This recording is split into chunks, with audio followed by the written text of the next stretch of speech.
Well, you heard the lady. I always tell you that. So it's What's Up Lagos, of course, and we are getting into the moment where we discuss power solutions. Well, that's what the show is called right now, and I have my co-anchor, co-host, joining me with a special guest right here. But first, let's set the mood right to let you know what it's all about.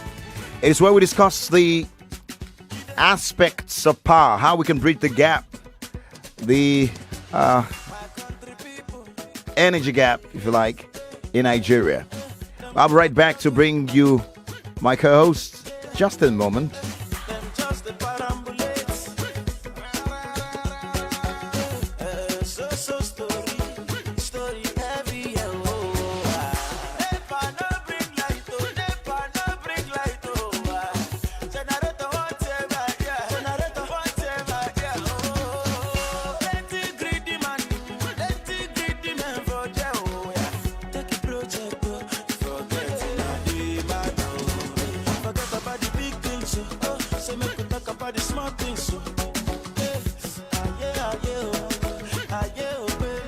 Well, the time is ripe, and I have on the other side of the divide my co-hosts, the amazing Wiebe Boer.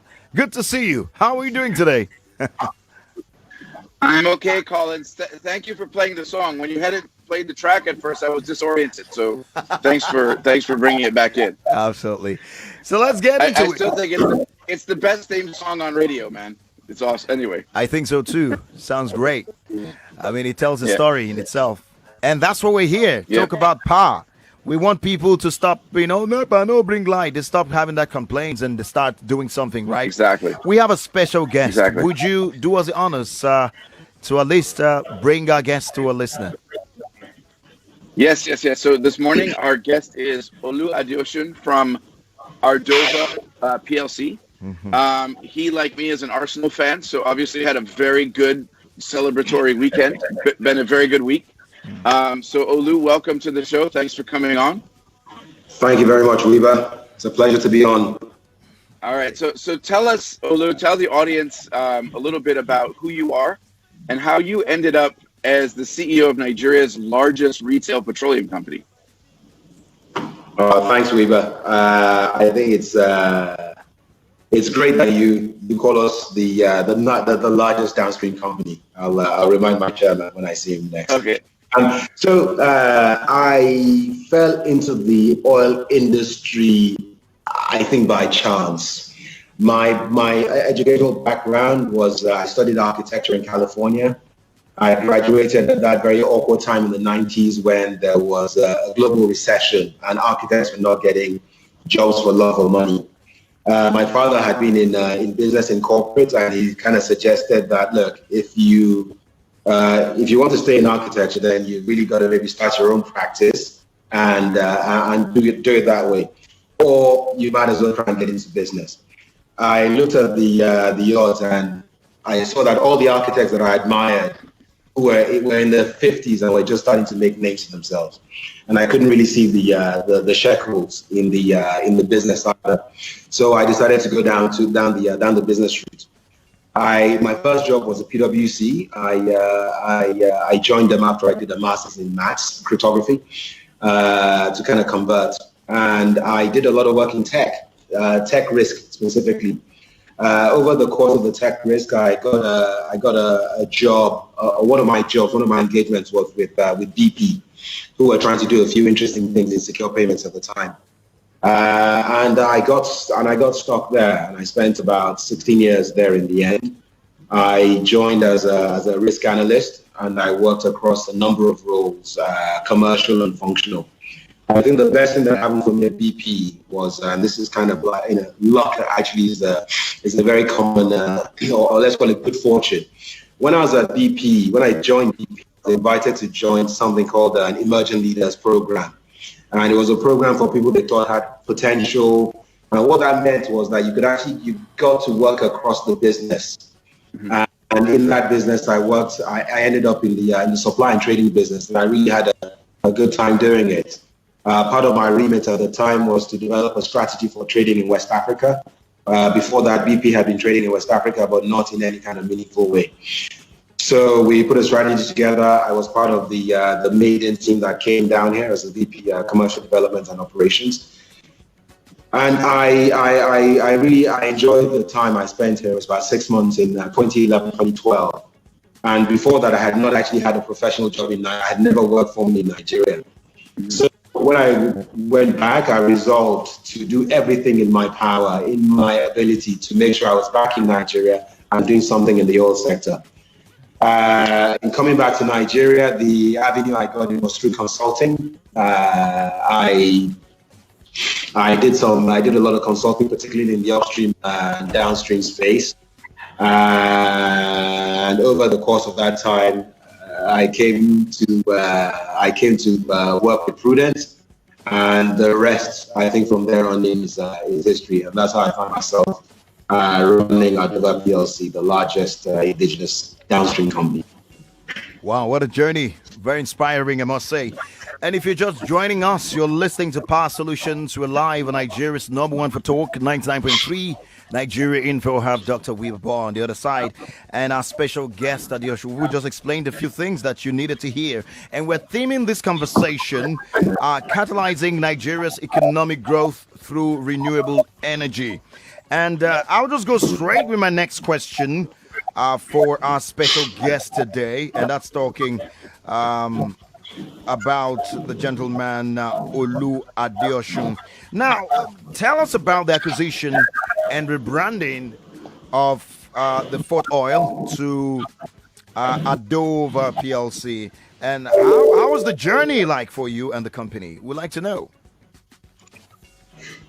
Thank you, Collins. So we formally took over the company on the 21st of June.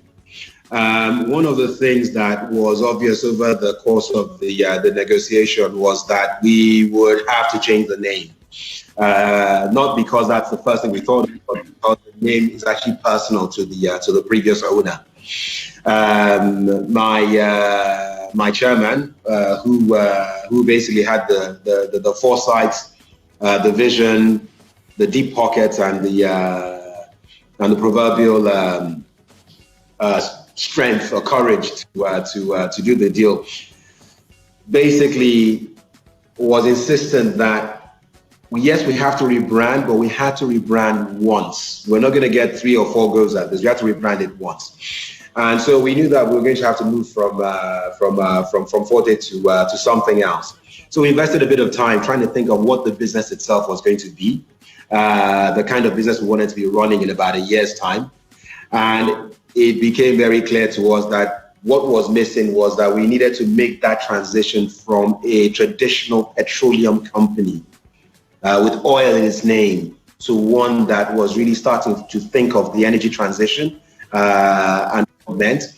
and also laying stake to the fact that we are going to spend a lot of our time and a lot of our resources looking at providing cleaner energy.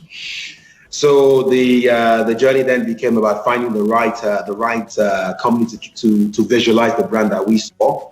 And in it, we found a good company called Ardova Newton. A lot of the credit goes to them. They really understood what we're trying to do. They understood that we had bought into an institution and we're trying to maintain the institutional qualities of this thing. But at the same time, it's a company that was going to be relevant 55 years down the line. So on the 13th of February 2020, we pulled the plug. We launched Ardova PLC. And for those who don't know, Ardova is a derivative of 2 words: Arda, which is a Dutch and Arabic word for earth, and the Va is an abridgment of value. And what the message we're trying to tell is that we are here to preserve the earth's value. Wow. I'm that's going to be very hypocritical coming from a downstream company, but we'll come to that, I'm sure, in time. Right. So our mission is we want to be part of preserving the earth's value. Wow. All right. So Olu, thanks for that. And obviously the name itself, it kind of puts you on the hook to deliver that, right? Absolutely. And as a Dutch Nigerian who actually doesn't speak Dutch, I'm very glad you used the Dutch word. But look, I'm also a historian, and I think it's interesting that you also took, Forte back to its roots as African Petroleum. It was AP in the past. Was that part of the part of the choice, or was it just lucky that Ardova started with A? Wiebe, there's no coincidence and there's no luck in life. Right? No, the initials, the APE, was quite an important piece for us. One of the things we found post-acquisition and just touring the length and breadth of the country was we realized that actually outside of the Southwest, a lot of people did not go through the process of actually converting from AP to Forte. In the north, in Sokoto, I found that quite a few of the stations were still called AP. We found that in the dealer forums and in the transporter forums, they kept referring to the company as AP. And for us, we actually felt that if we're going to change the name anyway, we did not necessarily have to. My chairman was adamant that he did not want to customize or personalize the name. So for us, it was almost a no-brainer because we saw that there was a lot of residual value in this company. So part of the brief that we gave was that there had to be it had to kind of capture that AP moniker so that we could then appeal to people's sense of nostalgia and leverage some of that, the residual brand capital that was inherent in AP. Great work, I must say. Now, what is the focus of this company now within the sector? And I would really like to know, are your services changing or just a change of name? That's a very good question. Now, wouldn't it just be a hollow gesture if it was just a change of name, right?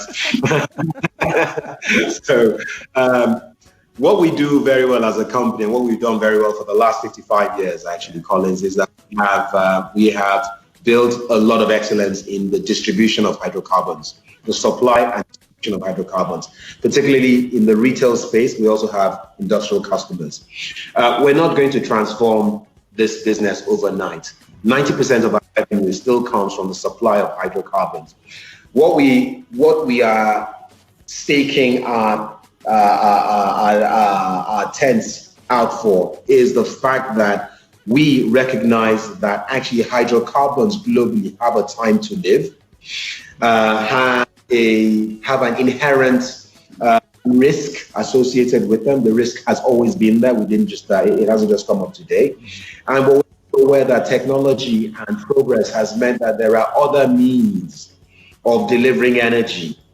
And for us as a company, one of our strategic intents, apart from really maximizing the throughput with the existing business, was to make sure that we diversified. And the diversification was really done for several purposes. One, sustainability of the brand. Everywhere in the world you looked at, a lot of countries are winding down their hydrocarbon investments, let's put it that way. And the new investment is towards renewable. So for us, it was important that we also saw renewables as a part of the future story.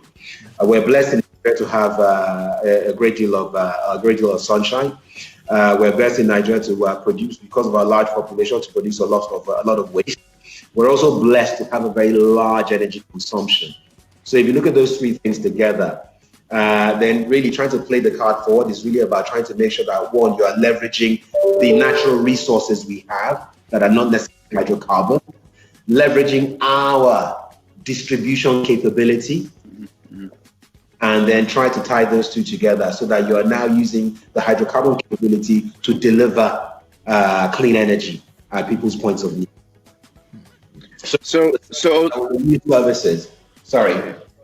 Yeah, so let me jump forward then. I mean, as a major sort of, as you're saying, hydrocarbon distributor for the renewable sector, you would normally be seen as sort of the bad guy, the enemy, so to speak. But now you're sort of almost joining the field. How are you kind of gaining the trust of that whole sector in a way that you're bringing them in as part of your journey? Yeah. So, I mean, that's a good question. One of the things that we noticed is that the diesel space, actually, even in Nigeria, is increasingly under threat from multiple sources. It's under threat from solar. and it's under threat from LPG. Okay. And for us, we recognize that we did not have our core competency, like I said, is around distribution. So we don't have that capability. I happen to have some personal history with Renewable. So one of the ways we've gone about doing it is to make sure, well, first of all, was to become consumers of renewables ourselves. And what do I mean by that?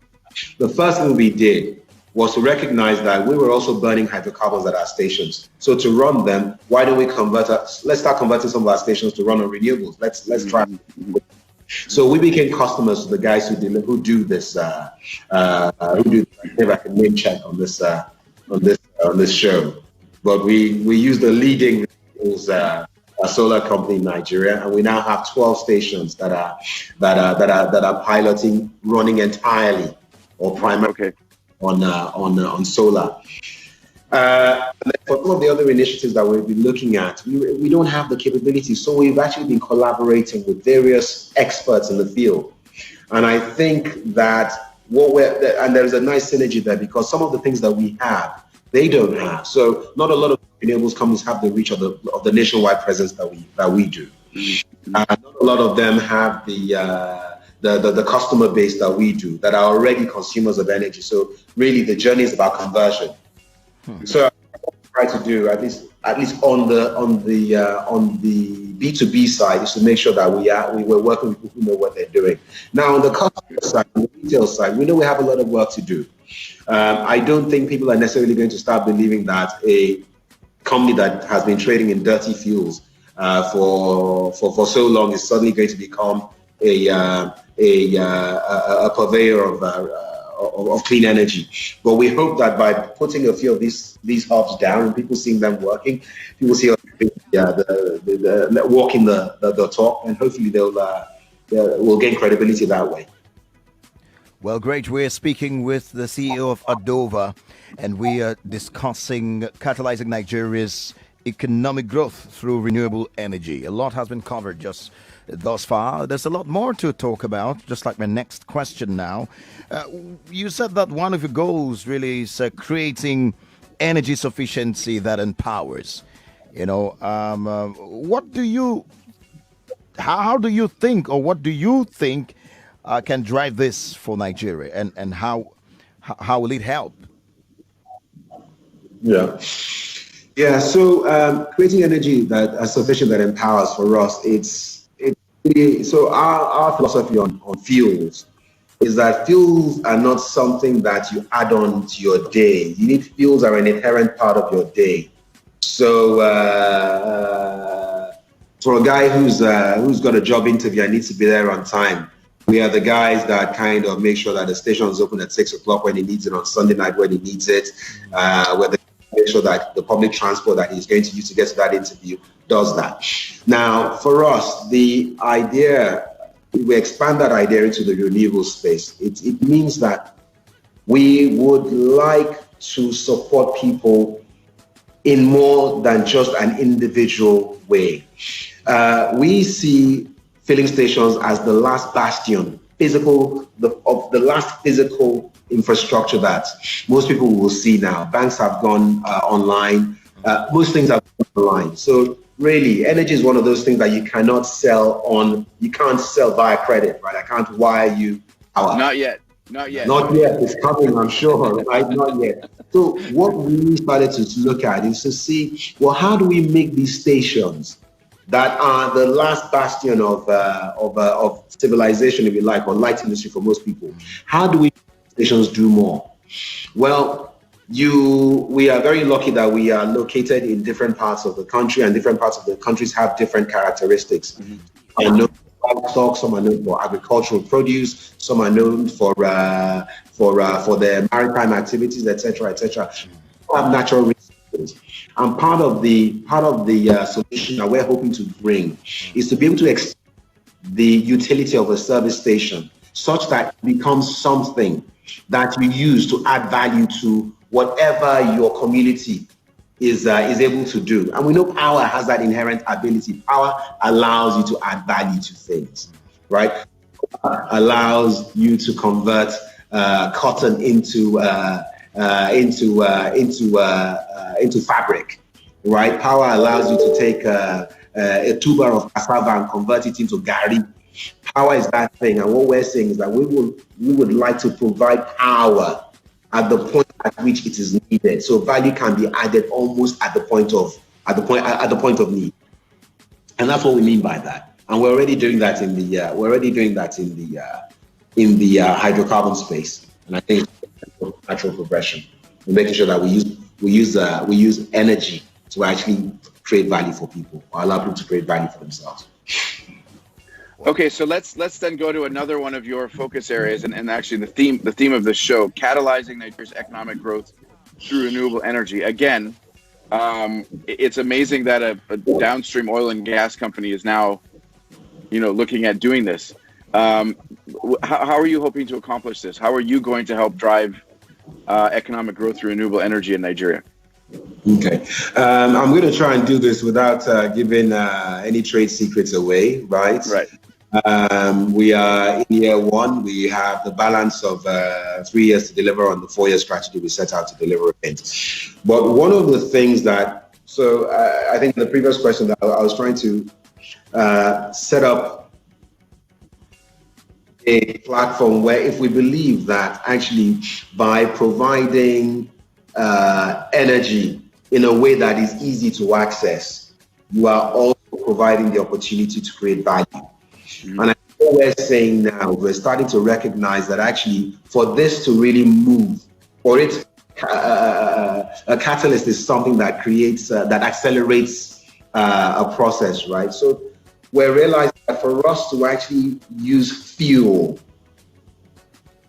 at a station as a catalyst, it must do more than just satisfy an individual's need. It must start to work and operate at the community level. So we're saying that there is a lot of spare capacity in our stations right now. And that spare capacity will exist regardless of what the power source is. And we are trying to create a construct where you can use the site of a filling station is no longer what you think of it as traditionally. So you can then use you can then put some widgets, some technology, innovation in the existing station and new stations that allows communities to have the type of power they need to transform and catalyze their local communities. If we do this in enough places, we create enough flashpoints, in time you'll have a roaring bushfire, and that's kind of where that's really what we're hoping to do, is to really start these pockets of accelerated power accessibility, and then use that to really start to transform communities. Because we're going to bring more than just enough power to run a small better past my generator. We're trying to move beyond that. Well, he is Olumide Adeosun. He is the CEO of Ardova. And we are discussing, of course, on Power Solutions today with Dr. Wiebe Boer on the other side, and addressed a lot of questions. If you do have a comment or a question, just anything to say, you want to say hi, you have the right to do so. You can call the radio station quickly and let us know what your comment is. We have addressed several issues. But now my next question, well, the number, by the way, is 0700 993 993 993. Yeah, here's my question to you. We know that there is solar, there is biomass energy, there is biodiesel, and even CPG.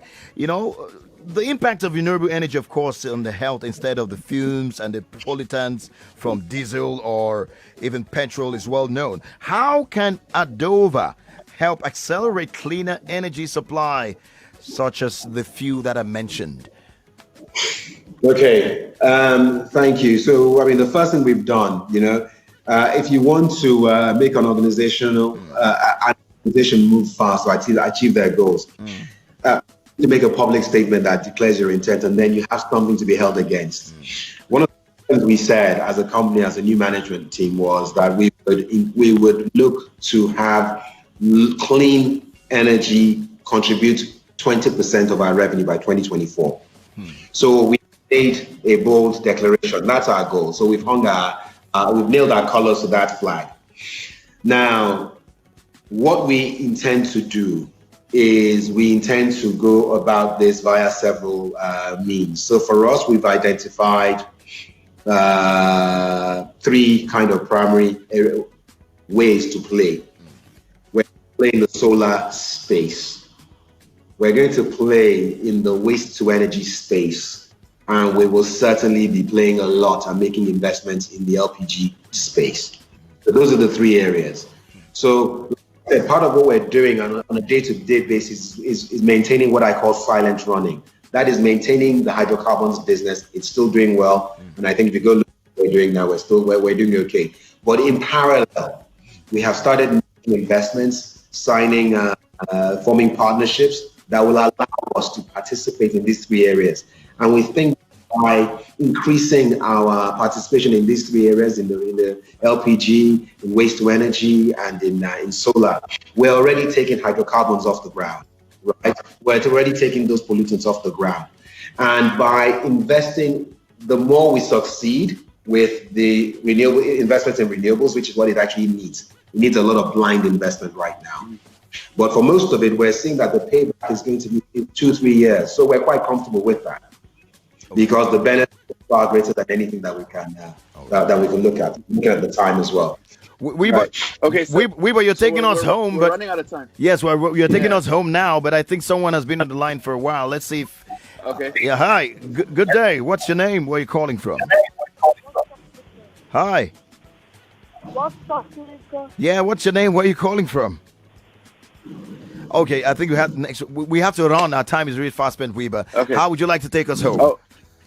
Oh wow. Okay, I still have like 13 more questions, Collins. Okay, should we have a part 2? Yeah, well, let's do that. I like that. We have to bring him back in about 3 years to see if they're actually doing what they say they're going to do. But look, let me just end with 2 quick points. 2 quick questions. One is, how are you guys weathering COVID-19, and is it helping sort of accelerate the energy transition? And then a little bit more of a cheeky question. You're a lot less sort of high profile on social media than your predecessor. And is that deliberate? And are you soon going to be a social media star also? Okay. Sorry, the first question was. What was the first question? Weathering COVID-19. Oh, right. Accelerating the energy transition. Yeah. So yes, very short answer. Yes. It became very obvious to us that it's quite possible for this country to shut down for a month, and in that month, no more petrol from us. That was and that's 90% of our business. So whilst we had plans and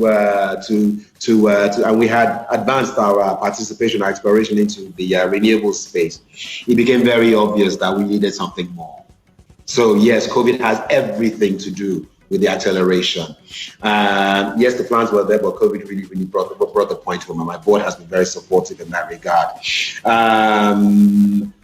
Social media. So I mean, I like to think I participate. I have a Facebook account. I'm on Instagram, and I'm on LinkedIn. What I'm not good at is the Twitter, and it's very simple. If you know me, you'll know I'm a bit of an introvert. I would rather do things than spend a lot of time talking about doing things, and I see that there is a lot of scope for conversation on some of these mediums. Okay. So for the moment, we're heads down, focused on really doing what we've agreed that we're going to do. Right. Thank you. Yes, great, gentlemen. We have to go now. I would love to hear you speak all day. Wiebe, the same, but we have to go. So, of course, it's been a great conversation, I would say. Thank you again, Olumide Adeosun, for coming on the show today. And Wiebe, bye. You know, like... Wiebe, thank you very much. All right, guys. See you next week. The news coming up All right. now. All right. Thank you. Yeah.